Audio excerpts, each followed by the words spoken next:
please give it up for Eric Thompson does stand up.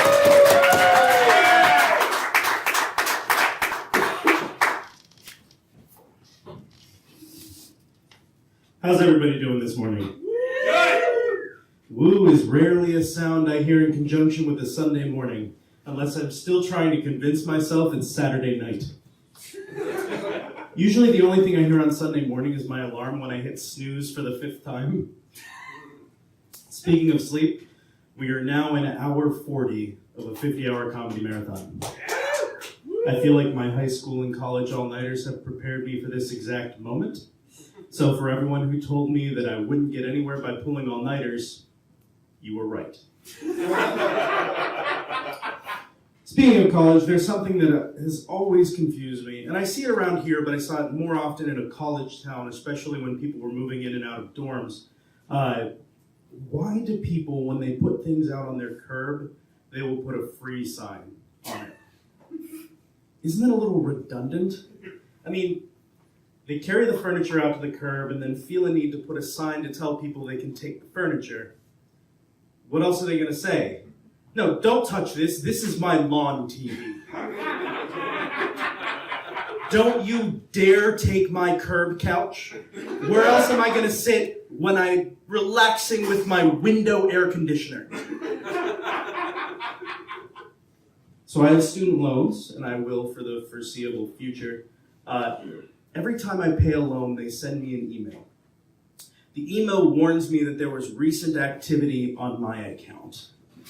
It basically says that there has been a payment submitted to my account, but if that payment wasn't made by me, I should contact the authorities immediately. Do they honestly think that someone who is paying off very large loans is going to get an email saying that some unknown person just decided to give them money and that they are going to contact the proper authorities? There are 5 levels of passwords and verification to get into this account. If someone is that determined to give me free money, I'm just gonna let it go. I hate elevators with windows. Windows and elevators only show you how far you have to fall. I'm in my 30s, and I love it. I love being an adult, but there are some things that I really miss about being a kid. When I was a kid, I was indestructible. I could climb trees and jump out of them. Now I was walking through my house, and I gazed out the window, and I saw a tree and hurt my back.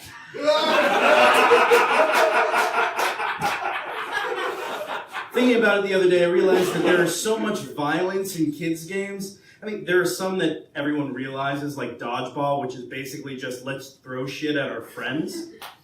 But Red Rover is about either knocking your friends down or getting clotheslined. There's no in between. It's natural selection at its finest. You're a cheetah looking at the herd ahead of you and identifying the weakest link. Your name gets called and you sprint off, full speed in that one burst of energy to race towards the most vulnerable member of the herd. And some games are more cutthroat than they sound. Musical chairs is a competition of who can sit down the hardest. It's Hunger Games disguised by a catchy tune. And just when the weakest competitor is picked off, the government, aka mom or dad, comes in to take a chair away, and the whole thing starts over again. You know what I don't get? What's the difference between sidewalk chalk and regular chalk? The only difference I see is that one is slightly more bossy. Like, screw you, sidewalk chalk. I color where I want. Don't chain down my art. And as someone who was once a kid, I can guarantee you that sidewalk chalk can quickly become bedroom wall chalk, much to the dismay of my parents. Speaking of kids, my brother doesn't let me watch his. I mean, granted, we only see each other mostly during the holidays from time to time, but my point stands. I mean, I'd be fine taking care of kids. I've had dogs. I mean, they're basically the same, right? You let them outside, they run around for a while to tire themselves out. When they make a mess on the carpet, you rub their nose in it. If they're too rowdy, you just lock them in the kennel for a bit until they calm down. Fine. My brother argued with me about the kennel part too, but unless your argument about the kennel includes the words opposable thumbs, I don't see value in it. Really though, kids aren't too different from pets. Kibble is basically just dry cereal. The kibble that makes its own gravy is basically Cocoa Puffs but meat.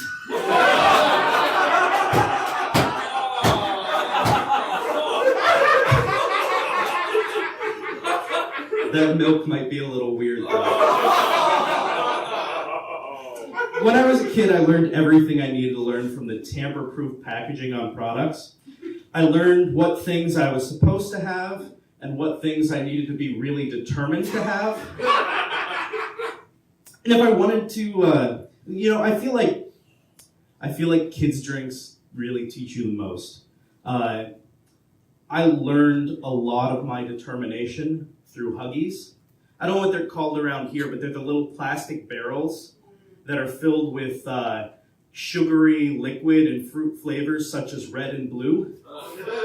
And then there's this lovely barrier of foil at the top that's keeping you from your sugary goodness.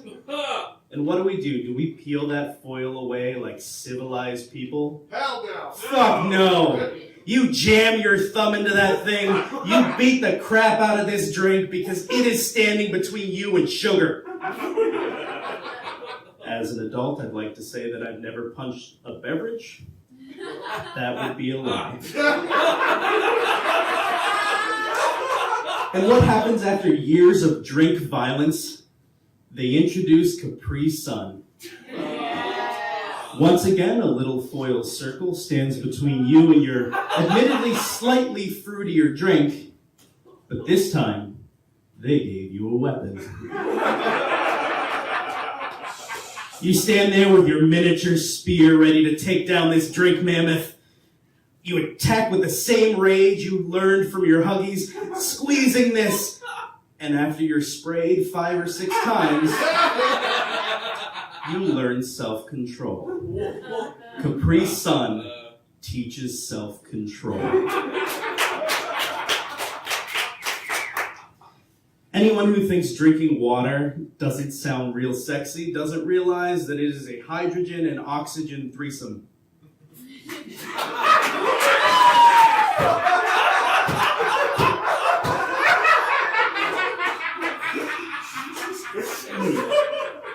In traffic the other day, I got stuck behind a truck pulling a trailer labeled as stealth trailers. Because when I think stealth, I think a big white box on wheels.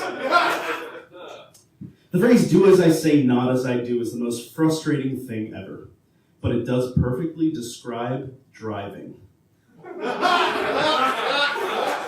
Everything you do while driving is something that pisses you off.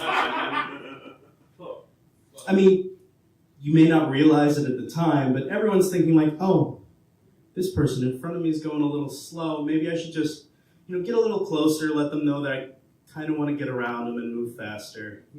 Just get a little bit closer. Not too close, but just a little bit. The fuck is this guy doing? Yeah, I see you back there.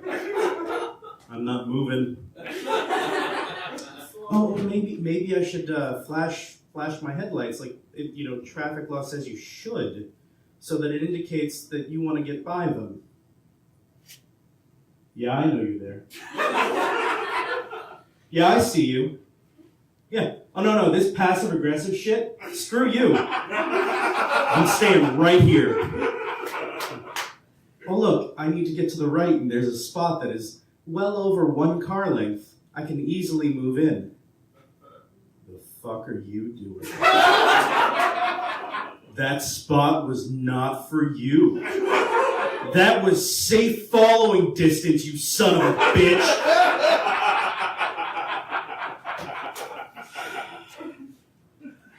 Look, screw you, everyone else, for not driving at the exact speed that is most convenient to me. You know, the office is a weird place. The office break room is the worst place in the world. I've seen notes in our break room where people are complaining that the glassware they left in the sink 2 weeks ago is no longer there. Jesus. Yeah, thank you. And then you look around and there's coffee grounds just all over the counter, like some kind of coffee grenade went off. Sidebar, coffee grenade is a product I would totally buy to get me through Mondays. But it's like just because they know someone is going to clean after them, they have no fucks to give. The office break room is basically a daycare where the toddlers can make coffee and microwave fish.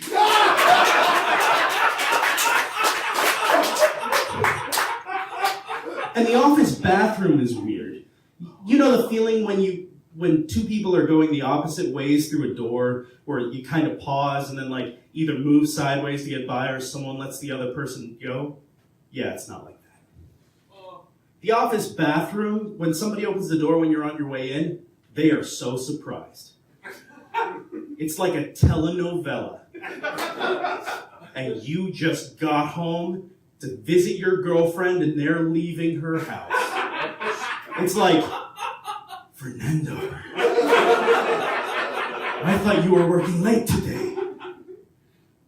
And then when they get over the shock, they just stand there. Like you're asking them if you can come in to talk about Jesus. People talk about wanting to meet their past self to tell them that everything will be okay, or be able to talk to their future self to get maybe some of that same reassurance. I don't want to have a conversation with myself. I'm pretty sure I wouldn't like me. I'm a jerk. Like, I already told you I drive like an idiot, but I already know what would happen. I would dominate the conversation. I wouldn't let myself get a word in edgewise. Then I'd probably say something that is vaguely insightful or inspiring, but I already know I'm full of shit. I can't pull that over on myself. I don't have time for me. There is a conversation I would like to see myself have with myself, though. Yeah, there's another layer. What I want to see is a conversation between off-season Erics. I want to see... Oh, yeah, I've been in Minnesota for about a decade now, so I am contractually obligated to talk about the weather. I want to see a conversation between fall just hit 20 degrees Eric and spring just hit 20 degrees Eric. Spring in heavy air quotes, of course. So there's fall Eric, bundled up, staring out the window at the first few flakes of snow that are falling. He might say something like, oh, maybe this winter won't be so bad, as he sips on a mug of hot cocoa that's filled with mini marshmallows and hope. And then there's spring just hit 20 degrees Eric, trudging through snow in a t-shirt because it's a balmy 20 degrees sunny outside. Spring Eric has seen some shit. He's gonna take the sun where he can fucking get it. Because the last time it was out, he was stuck in a cubicle. If Spring Eric had hope, the last shreds of it froze during the polar vortex. I don't know how the conversation would go, but what I do know is that they would both agree that if Summer Eric says it's too hot one more time, they're gonna kick his ass.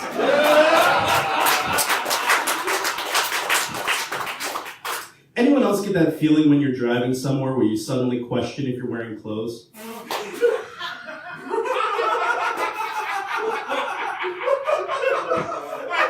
You know that feeling where you think, wait a minute, and you suddenly look down like, shit, oh good, I'm wearing pants. I didn't get that feeling on the way here. I just looked forward and hoped for the best. I wonder what would happen if I, say, moved to like a nudist colony and I needed to drive to the other side of the colony. Would I get that feeling that's like, shit! Oh good, I'm not wearing pants. And here's where I was going to make a joke about the cold and how there are no nudist colonies in Minnesota. But not only can I not make that joke, the words Minnesota nudist colony will be in my search history forever.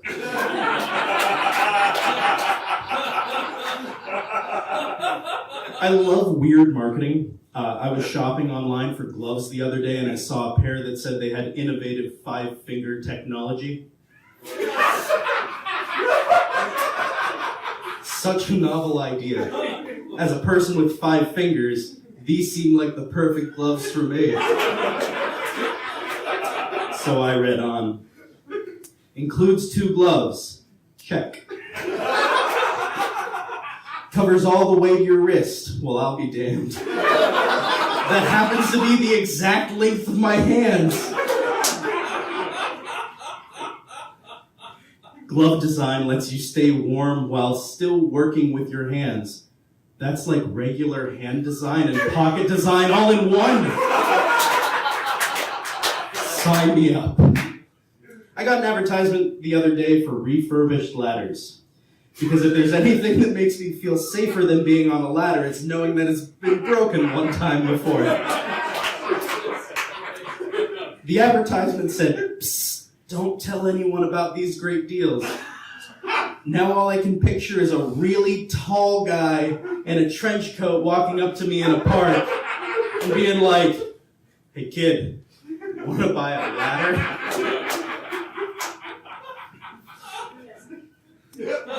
I've been thinking about this lately, and I'm pretty sure the men who catcall have in fact never owned cats.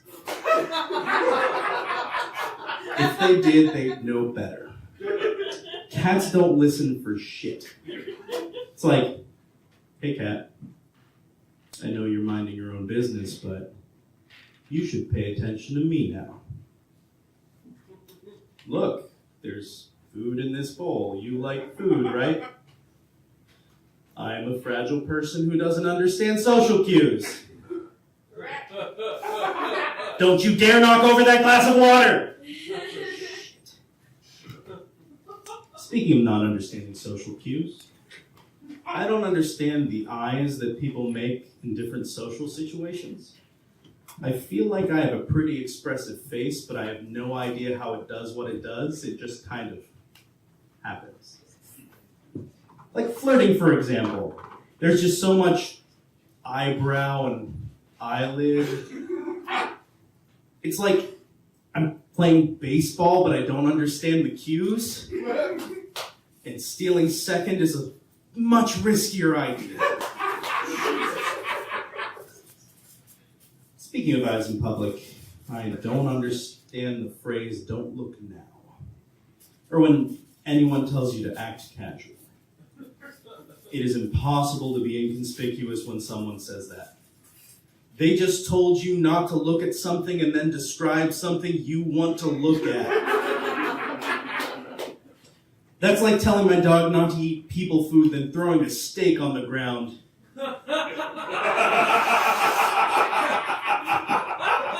But in your head, you're super sneaky.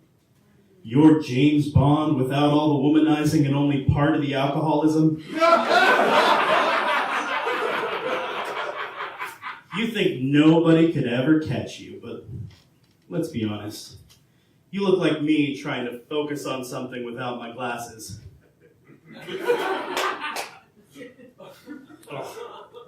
Pass. If you couldn't tell already, I am a fan of all-you-can-eat buffets. The name is so redundant. All-you-can-eat buffet. That implies that somewhere there is some kind of Marxist, take-only-your-fair-share buffet.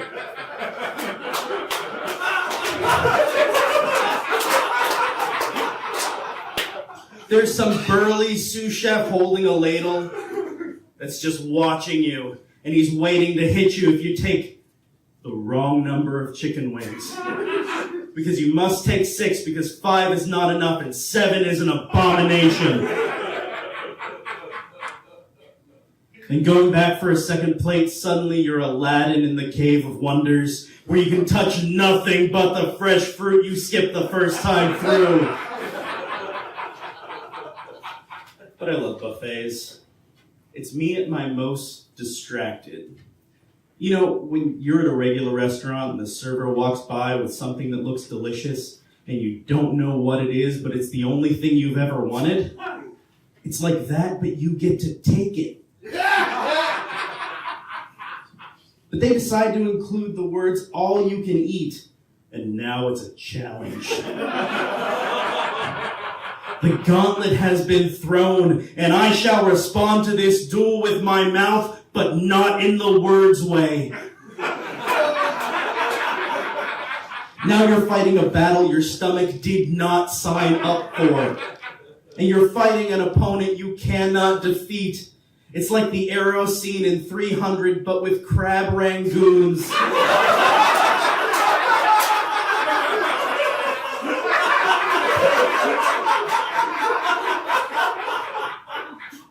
I buy off-brand products at the grocery store a lot. I love seeing off-brand products that say, buy this and compare it to the name brand.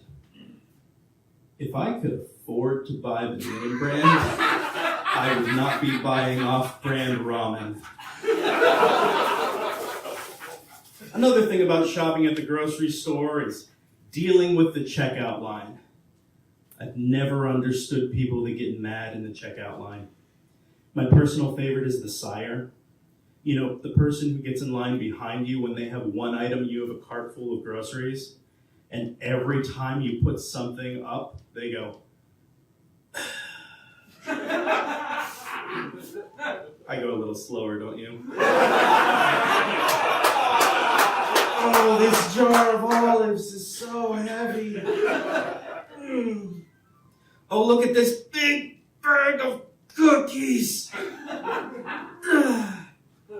And then when you finally finish, you don't put the divider behind your groceries.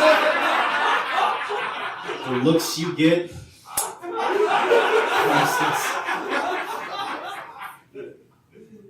I'm a big fan of warning signs.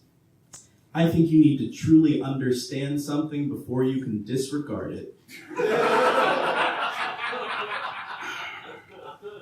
Everyone knows the simple road signs. Your stop sign, your speed limit signs, your exit signs. You know the ones with words?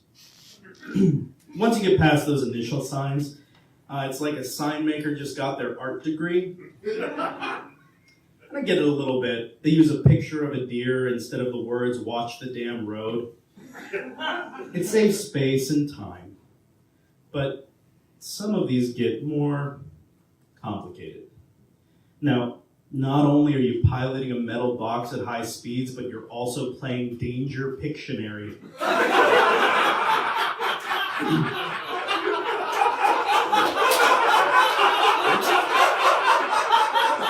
And it's not just road signs. Warning signs for anything that could potentially hurt people are usually some form of unfortunate stick figure. Do you have a favorite warning sign? Because I do. Mine's the one on the arms that let people in and out of parking garages. Because it shows the stick figure who is desperately trying to run away from the arm as it hits him over the back of the head. And I feel bad for the little guy, but I can't help but laugh because everyone knows you should zigzag. I've been Eric Thompson. That's my time.